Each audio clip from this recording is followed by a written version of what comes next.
¿Qué tal? Es un gusto poder saludarles nuevamente a través de este devocional TCD Tiempo con Dios. Deseamos grandemente que la palabra de Dios pueda estar transformando tu vida, brindándote el consejo y ayudándote en tu crecimiento espiritual. Sé bienvenido a una edición más del TCD Tiempo con Dios. En este día vamos a meditar la palabra del Señor en el libro de los Hechos, capítulo 5, versículos 27 al 42. Cuando los trajeron, los presentaron en el concilio, y el sumo sacerdote les preguntó, diciendo: ¿No os mandamos estrictamente que no enseñaseis en este nombre? Y ahora habéis llenado a Jerusalén de vuestra doctrina y queréis echar sobre nosotros la sangre de este hombre. Respondiendo Pedro y los apóstoles dijeron: es necesario obedecer a Dios antes que a los hombres. El Dios de nuestros padres levantó a Jesús, a quien vosotros matasteis colgándole de un madero. A este Dios ha exaltado con su diestra por príncipe y salvador, para dar a Israel arrepentimiento y perdón de pecados. Y nosotros somos testigos suyos de estas cosas, y también el Espíritu Santo, el cual ha dado Dios a los que le obedecen. Ellos, oyendo esto, se enfurecían y querían matarlos. Entonces, levantándose en el concilio fariseo llamado Gamaliel, doctor de la ley, venerado en todo el pueblo, mandó que sacasen fuera por un momento a los apóstoles. Y luego vino: varones israelitas, mirad por vosotros los que vas a hacer. Corregimos. Y luego dijo: varones israelitas, mirad por vosotros lo que vas a hacer respecto a estos hombres. Porque antes de estos días se levantó Teudas, diciendo que era alguien. A este se unió un número como de 400 hombres, pero él fue muerto y todos los que le obedecían fueron dispersados y reducidos a nada. Después de este se levantó Judas el Galileo en los días del censo y llevó en pos de sí a mucho pueblo. Pereció también él, y todos los que le obedecían fueron dispersados.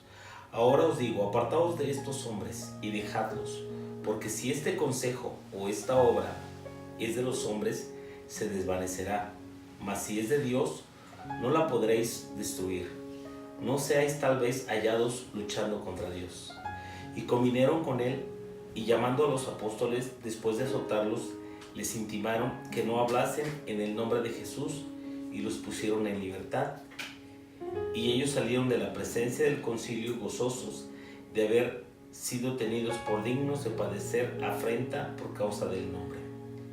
Y todos los días, en el templo y por las casas, no cesaban de enseñar y predicar a Jesucristo. En este día podemos ver cómo la mano de Dios pudo sostener a Pedro y a Juan. Después de haber sido echados en la cárcel, de manera sobrenatural Dios los puso en libertad y se encontraron predicando nuevamente. Así que los trajeron, pero ya sin violencia, y vuelven a comparecer delante del concilio. El concilio les pregunta: ¿no les mandamos estrictamente que no enseñases en ese nombre? Y ahora habéis llenado a Jerusalén con vuestra doctrina. Ellos vuelven a responder de la misma manera: es necesario obedecer a Dios antes que a los hombres. De una cosa sí podemos estar ciertos: tenemos el deber de predicar contra toda oposición. Tenemos el deber de hablar de Jesucristo aunque otros se opongan.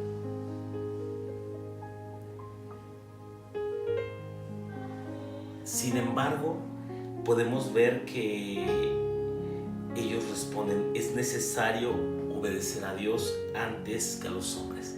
Y vuelven a reiterar la culpabilidad del hombre por la muerte de Cristo.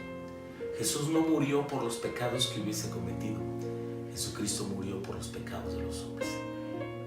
En el sermón del capítulo 2, Pedro dijo a aquella multitud: vosotros crucificasteis al autor de la vida. En el capítulo 3 vuelve a anunciar y a declarar que la multitud, aquellos que oyen el Evangelio, somos culpables de la muerte de Cristo. En el capítulo 4 de la misma manera, y en el capítulo 5 vuelve a decir: ustedes son culpables. Y eso nos muestra una realidad del Evangelio. El hombre es culpable por la muerte de Cristo, porque Jesús no murió por pecados que él cometió, él murió por los pecados de todos nosotros. Un hecho importante a resaltar en este pasaje es la intervención de Gamaliel. Gamaliel era un rabino muy respetado en el concilio. Este Gamaliel es muy conocido porque llegó a ser maestro o rabino de gente muy ilustre. El mismísimo apóstol Pablo después testifica que él había sido educado, preparado a los pies de Gamaliel. Y Gamaliel da un consejo, un hombre respetado entre el pueblo, y da un consejo y les dice: tengan cuidado con estos hombres, porque si lo que estos hombres hacen es obra de Dios, nada los va a poder detener. Cita a algunos caudillos, algunos mesías que se habían levantado antes de Cristo y murieron, y sus seguidores también. Sin embargo, dijo, si lo que estos hombres hacen es obra de Dios, nada los va a poder detener. No sea que se hallen ustedes luchando contra Dios. Y así es, amado hermano. Cuando alguien se opone a la voluntad de Dios, cuando alguien se opone a lo que Dios ha determinado hacer, por medio de sus siervos, por medio de aquellos que predicamos el Evangelio, se opone a Dios mismo. Yo te quiero decir en este día, ten cuidado de no oponerte contra Dios. Ten cuidado de no oponerte a sus planes. No sea que te halles luchando contra Dios. Aunque el consejo de Gamaliel influyó en el Sanedrín, ellos dijeron, bueno, pero vamos a azotarlos. Y después de haberlos azotado, los pusieron en libertad. ¿Puedes imaginar el cuerpo de Pedro, de Juan, que recibieron al menos 39 azotes? Sus espaldas heridas, sus piernas lastimadas. Ellos los ponen en libertad, pero ellos no salieron llorando ni quejándose por lo que están padeciendo. Por el contrario, la Escritura nos dice que ellos salieron de la presencia del concilio gozosos de padecer afrenta por causa del nombre de Cristo. Y por supuesto que no obedecieron el dejar de predicar, sino que la Biblia dice que todos los días por el templo y por las casas no cesaban de enseñar y predicar a Jesucristo. Es un privilegio padecer por Cristo, es un honor padecer por su nombre. Y nada, a aquellos que amamos a Dios y que arde un fuego en nuestro corazón, nada puede detener el que sigamos hablando de Él. Porque este mundo necesita de ese mensaje de amor, de salvación, de esperanza y también de arrepentimiento. Sal en este día y comparte las buenas nuevas de Dios. No tengas temor, Él estará contigo.